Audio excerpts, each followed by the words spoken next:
Hi hello friends, ನಮಸ್ಕಾರ. ನಾನಿವತ್ತು ನಿಮಗೆ ಏನಾದರೂ ಮನೇಲಿ ಎಗ್ ಬುರ್ಜು ಅಥವಾ ಎಗ್ ಮಸಾಲನೋ ಮೊಟ್ಟೆ ಸಾರು ಅಥವಾ ಎಗ್ ಫ್ರೈನ ಏನಾದರೂ ತಿಂದು ಬೇಜಾರಾಗಿದೆ, ಈ ಥರದೊಂದು ಹೊಸ ರೆಸಿಪಿನ ನೀವು ಟ್ರೈ ಮಾಡಿ. ಖಂಡಿತವಾಗ್ಲೂ ತುಂಬ ಚೆನ್ನಾಗಿರುತ್ತೆ. ಬನ್ನಿ ಹೇಗೆ ಮಾಡೋದು ಅಂತ ತೋರಿಸ್ಕೊಡ್ತಾ ಇದ್ದೀನಿ. ಮೊದಲಿಗೆ ನಾನು ಇಲ್ಲಿ ಒಂದು 6 ಮೊಟ್ಟೆನ ತೊಗೊಂಡು ಚೆನ್ನಾಗಿ ಕುದಿಸಿ ಕಟ್ ಮಾಡಿ ಇಟ್ಕೊಂಡಿದ್ದೀನಿ. ನಾನು ಅದನ್ನೇನು ಕುದಿಸೋದೇನೆ ಏನು ವೀಡಿಯೋ ಏನು ಮಾಡೋಕ್ಕೋಗಿಲ್ಲ, ಎಲ್ಲರೂ ಮಾಡೋದೇ, ನಾನು ಕುದಿಸಿದ್ದೀನಿ. ಹಾಗಾಗಿ ಅದನ್ನು ಚೆನ್ನಾಗಿ ಬಾಯ್ಲ್ ಮಾಡಿಕೊಂಡು ನಾನೀಗ ಕಟ್ ಮಾಡ್ಕೊಂಡಿದ್ದೀನಿ. ನಿಮ್ಗೆ ಯಾವ ಸೈಜಲ್ಲಿ ಬೇಕೋ ಆ ಸೈಜಲ್ಲಿ ನೀವು ಕಟ್ ಮಾಡ್ಕೊಳ್ಬೋದು. ಈಗ ಒಂದು ಪ್ಯಾನ್ಗೆ 3 ಸ್ಪೂನ್ ಆಗೋಷ್ಟು ಎಣ್ಣೆಯನ್ನು ಹಾಕಿ ಮೊದಲಿಗೆ ನೀವು ಮೊಟ್ಟೆಯನ್ನು ಚೆನ್ನಾಗಿ ಎಣ್ಣೆಯಲ್ಲಿ ಫ್ರೈ ಮಾಡ್ಕೊಳ್ಬೇಕಾಗುತ್ತೆ. ಎಣ್ಣೆಯಲ್ಲಿ ಮೊಟ್ಟೆನ ಫ್ರೈ ಮಾಡ್ಕೊಳ್ಳೋದ್ರಿಂದ ನಿಮಗೆ ಎಕ್ಸ್ಟ್ರಾ ಫ್ಲೇವರ್ ಸಿಗುತ್ತೆ, ಟೇಸ್ಟ್ ಕೂಡ ಸ್ವಲ್ಪ ಚೆನ್ನಾಗಿ ಬರುತ್ತೆ. ಹಾಗಾಗಿ ಜಾಸ್ತಿ ಫ್ರೈ ಮಾಡಲಿಕ್ಕೆ ಹೋಗಬೇಡಿ. ಜಾಸ್ತಿ ಫ್ರೈ ಮಾಡಲಿಕ್ಕೆ ಹೋದರೆ ಅದು ಒಳಗಡೆ ಗೀರುಂಡಿನೇ ಸಪ್ರೇಟ್ ಆಗಿಬಿಡುತ್ತೆ, ಮೊಟ್ಟೆನೇ ಸಪ್ರೇಟ್ ಆಗಿಬಿಡುತ್ತೆ.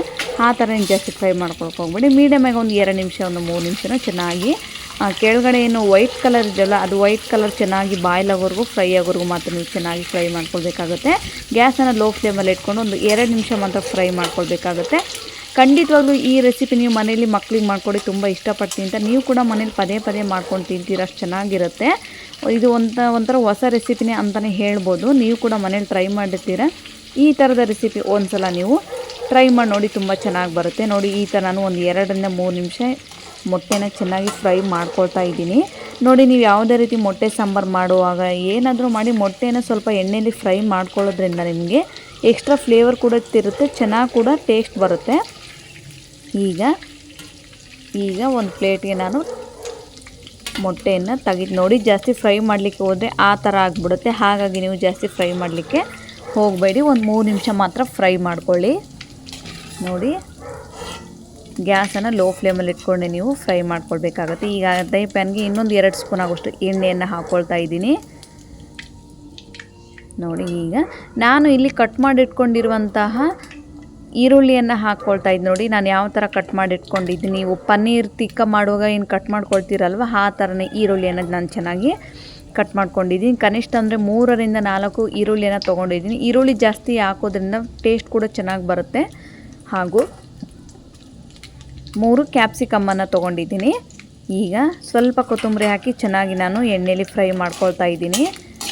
ನೋಡಿ, ಈಗ ನಾವು ಪನ್ನೀರು, ಚಿಲ್ಲಿ ಚಿಕನ್ ಈಗ ಪಕೋಡ ಮಾಡಿಕೊಂಡು ಮಾಡ್ತೀವಲ್ವ, ಈ ಥರನೂ ಮೊಟ್ಟೆಯಲ್ಲೂ ಕೂಡ ಒಂದು ಈ ಥರ ಗ್ರೇವಿ ಮಾಡ್ಕೊಂಡು ನೀವೇನಾದರೂ ಮಾಡಿದರೆ ತುಂಬ ಚೆನ್ನಾಗಿರುತ್ತೆ. ಇದು ಈವ್ನಿಂಗ್ ಸ್ನ್ಯಾಕ್ಸ್ಗೆ ಒಳ್ಳೆ ರೆಸಿಪಿ ಅಂತಲೇ ಹೇಳ್ಬೋದು. ಕಾಫಿ ಜೊತೆ ಇದು ತುಂಬ ಚೆನ್ನಾಗಿರುತ್ತೆ. ಹಾಗಾಗಿ ಈಗ ಸ್ವಲ್ಪ ರುಚಿಗೆ ತಕ್ಕಷ್ಟು ಉಪ್ಪನ್ನು ಹಾಕಿ ಚೆನ್ನಾಗಿ ಮಿಕ್ಸ್ ಮಾಡ್ಕೊಳ್ಬೇಕಾಗುತ್ತೆ. ನಾನು ಈವ್ನಿಂಗ್ ಟೈಮಲ್ಲಿ ಜಾಸ್ತಿ ಕಾಫಿ ಜೊತೆ ಈ ರೆಸಿಪಿನ ಮಾಡ್ತೀನಿ. ಕಾಫಿ ಜೊತೆ ತುಂಬ ಚೆನ್ನಾಗಿ ಬರುತ್ತೆ, ಈವ್ನಿಂಗ್ ಸ್ನ್ಯಾಕ್ಸ್ ಅಂತಲೇ ಹೇಳ್ಬೋದು. ನೋಡಿ, ಮನೇಲಿ ಮಕ್ಕಳು ಕೂಡ ಮಾಡಿಕೊಟ್ರೆ, ಹೊರಗಿಂದು ಏನೂ ಫುಡ್ಡನ್ನು ಮಕ್ಕಳು ಅಷ್ಟು ಇಷ್ಟಪಡೋದಿಲ್ಲ. ಹೊರಗಿನ ಫುಡ್ಸ್ ಎಲ್ಲ ನೀವು ಮನೇಲೇ ಮಾಡಿಕೊಟ್ರೆ ಜಾಸ್ತಿ ಹೊರಗಡೆ ತಿನ್ನೋಕ್ಕೆ ಯಾರು ಇಷ್ಟಪಡೋದಿಲ್ಲ. ಹಾಗಾಗಿ ಈ ರೆಸಿಪಿನ ನಾನು ಮನೆಯಲ್ಲೇ ಮಾಡಿ ತೋರಿಸ್ತಾ ಇದ್ದೀನಿ. ನೋಡಿ, ಈಗ ನಾನು 2 ಸ್ಪೂನ್ ಆಗೋಷ್ಟು ಕಾರ್ನ್ಫ್ಲವರನ್ನು ಹಾಕ್ಕೊಂಡು ಒಂದು ಗ್ಲಾಸಲ್ಲಿ ಒಂದು 4 ರಿಂದ 5 ಸ್ಪೂನ್ ನೀರನ್ನು ಹಾಕ್ಕೊಂಡು ಚೆನ್ನಾಗಿ ಗಂಟಿಲ್ಲದಂತೆ ಮಿಕ್ಸ್ ಮಾಡ್ಕೊಳ್ತಾ ಇದ್ದೀನಿ. ಕಾರ್ನ್ಫ್ಲವರ್ ಯಾವ ಕಪ್ ಹಾಕಬೇಕು ಅಂದರೆ, ಈಗ ನಾವು ಸಾಸನ್ನು ಹಾಕ್ತೀವಲ್ವ, ಅದು ಮೊಟ್ಟೆಗೆ ಹತ್ತೋದಿಲ್ಲ. ಸ್ವಲ್ಪ ಕಾರ್ನ್ಫ್ಲವರ್ ಹಿಟ್ಟನ್ನು ನೀರಲ್ಲಿ ಕಲಸಿ ಹಾಕೋದ್ರಿಂದ ಮೊಟ್ಟೆ ಜೊತೆ ಚೆನ್ನಾಗಿ ಅದು ಬೆರ್ಕೊಳ್ಳುತ್ತೆ, ಸ್ವಲ್ಪ ಟೇಸ್ಟ್ ಕೂಡ ಚೆನ್ನಾಗಿ ಬರುತ್ತೆ. ಹಾಗಾಗಿ ನಾನು ಕಾರ್ನ್ಫ್ಲವರನ್ನು ಹಾಕಿ ಚೆನ್ನಾಗಿ ಕಲಿಸ್ತಾ ಇದ್ದೀನಿ. ನೀವೇ ನೋಡ್ತಿರ್ಬೋದು, ಗಂಟಿಲ್ಲದಂತೆ ಒಂದು 2 ಸ್ಪೂನನ್ನು ಹಾಕಿ, ಈಗ ನೋಡಿ, ಅದು ಈರುಳ್ಳಿ ಹಾಗೂ ಕ್ಯಾಪ್ಸಿಕಮ್ ಮೀಡಿಯಮ್ ಫ್ಲೇಮ್ನಲ್ಲೇ ಇಟ್ಕೊಂಡು ಚೆನ್ನಾಗಿ ಜಾಸ್ತಿ ಬೇಯಿಸ್ಲಿಕ್ಕೆ ಹೋಗಬೇಡಿ. ಸ್ವಲ್ಪ ತಿನ್ನುವಾಗ ಹಸಿ ಇದ್ದರೆ ತಿನ್ನಲಿಕ್ಕೆ ಒಂಥರ ಚೆನ್ನಾಗಿರುತ್ತೆ. ಹಾಗಾಗಿ ನಾನು ಜಾಸ್ತಿನ ಫ್ರೈ ಮಾಡ್ಕೊಳ್ಳೋಕೆ ಹೋಗಿಲ್ಲ, ಸ್ವಲ್ಪನೇ ಫ್ರೈ ಮಾಡ್ಕೊಂಡಿದ್ದೀನಿ. ಈಗ ಸ್ವಲ್ಪ ಕರಿಬೇವನ್ನು ಹಾಕ್ಕೊಂಡು ಫ್ರೈ ಮಾಡ್ಕೊಳ್ತಾ ಇದ್ದೀನಿ. ನೀವೇ ನೋಡ್ತಿರ್ಬೋದು. ಗ್ಯಾಸನ್ನು ನೀವು ಲೋ ಫ್ಲೇಮಲ್ಲಿ ಇಟ್ಕೊಂಡೆ ಮಾಡ್ಕೊಳ್ಬೇಕಾಗುತ್ತೆ. ಹೈ ಫ್ಲೇಮಲ್ಲಿ ಇಟ್ಕೊಂಡ್ರೆ ಎಲ್ಲ ಒತ್ತೋಗ್ಬಿಡುತ್ತೆ, ಅವು ಎಲ್ಲ ಫುಲ್ ರೋಸ್ಟ್ ಆಗಿದ್ರೆ ಅಷ್ಟು ಟೇಸ್ಟ್ ಬರೋದಿಲ್ಲ. ಗ್ಯಾಸನ್ನು ಲೋ ಫ್ಲೇಮಲ್ಲಿ ಇಟ್ಕೊಂಡೆ ನೀವು ಎಲ್ಲದನ್ನೂ ಚೆನ್ನಾಗಿ ಮಿಕ್ಸ್ ಮಾಡ್ಕೊಳ್ಬೇಕಾಗುತ್ತೆ. ನೋಡಿ,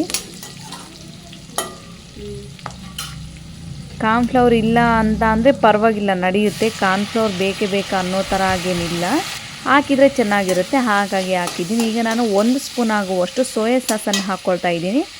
ಈಗ ಟೊಮೆಟೊ ಸಾಸನ್ನು ಕೂಡ ಹಾಕ್ಕೊಳ್ತಾ ಇದ್ದೀನಿ. ನಾನು ಅಂದಾಜಿಗೆ ಹಾಕ್ಕೊಳ್ತಾ ಇದ್ದೀನಿ. ನಿಮಗೆ ಮೊಟ್ಟೆ ಎಷ್ಟು ತೊಗೊಂಡಿದ್ರೆ ಅದ್ರ ಗ್ರೇವಿ ಮೇಲೆ ನೀವು ತೊಗೊಳ್ಬೋದು.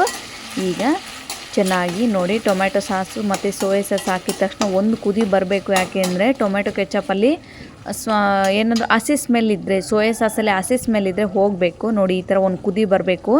ಗ್ಯಾಸನ್ನು ನಾನು ಲೋ ಫ್ಲೇಮಲ್ಲೇ ಇಟ್ಕೊಂಡಿದ್ದೀನಿ.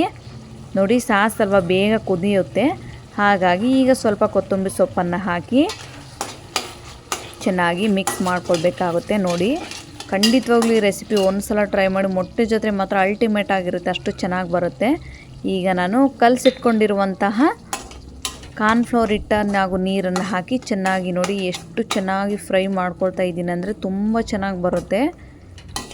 ಈಗ ನೋಡಿ ನಾನು ಈಗ ಕಾರ್ನ್ಫ್ಲವರ್ ಹಾಕಿದ ಮೇಲೆ ಸಾಸ್ ಜೊತೆ ಅದು ಎಷ್ಟು ಚೆನ್ನಾಗಿ ಮಿಕ್ಸ್ ಆಗ್ತಾಯಿದೆ ಅಂತ ನೀವೇ ನೋಡ್ತಿರ್ಬೋದು. ಹಾಗಾಗಿ ನಾನು ಸಾಸ್ ಜೊತೆ ಕಾರ್ನ್ಫ್ಲೋರ್ ಹಿಟ್ಟನ್ನು ಹಾಕಿ ಚೆನ್ನಾಗಿ ಮಿಕ್ಸ್ ಮಾಡ್ಕೊಳ್ತಾ ಇದ್ದೀನಿ.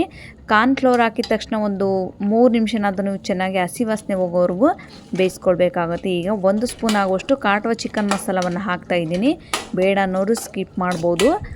ಕಾಟ್ವಾ ಚಿಕನ್ ಮಸಾಲವನ್ನು ಹಾಕಿ ಒಂದು 2 ನಿಮಿಷ ಆದಮೇಲೆ ಬಾಯ್ಲ್ ಆಗಿರುವಂತಹ ಮೊಟ್ಟೆನ ಚೆನ್ನಾಗಿ ಇದರಲ್ಲಿ ಹಾಕಿ ಜಾಸ್ತಿ ಹೊತ್ತು ಮಿಕ್ಸ್ ಮಾಡಲಿಕ್ಕೆ ಹೋಗಬೇಡಿ. ಮೊಟ್ಟೆ ಅಲ್ವಾ ಇದು, ಚಿಕನ್ ಅಲ್ಲ ಏನಲ್ಲ, ಮೊಟ್ಟೆ ಅಲ್ವಾ, ಹಾಗಾಗಿ ಅದು ಬೇಗ ಪೀಸ್ ಆಗಿಬಿಡುತ್ತೆ. ಪೀಸ್ ಆಗಬಾರ್ದು ಅಂದರೆ ನೀವು ಜಾಸ್ತಿ ಮಿಕ್ಸ್ ಮಾಡಲಿಕ್ಕೆ ಹೋಗಬಾರ್ದು. ಜಾಸ್ತಿ ಕೆಲವೊಬ್ಬರು ಕಿಚಡಿ ಥರ ಮಾಡ್ಕೊಂಡ್ಬಿಡ್ತಾರೆ, ಅದು ಕೂಡ ತಿನ್ನಲಿಕ್ಕೆ ಒಂಥರ ಟೇಸ್ಟ್ ಇರುತ್ತೆ, ಅದು ಕೂಡ ಸೂಪರಾಗಿ ಬರುತ್ತೆ.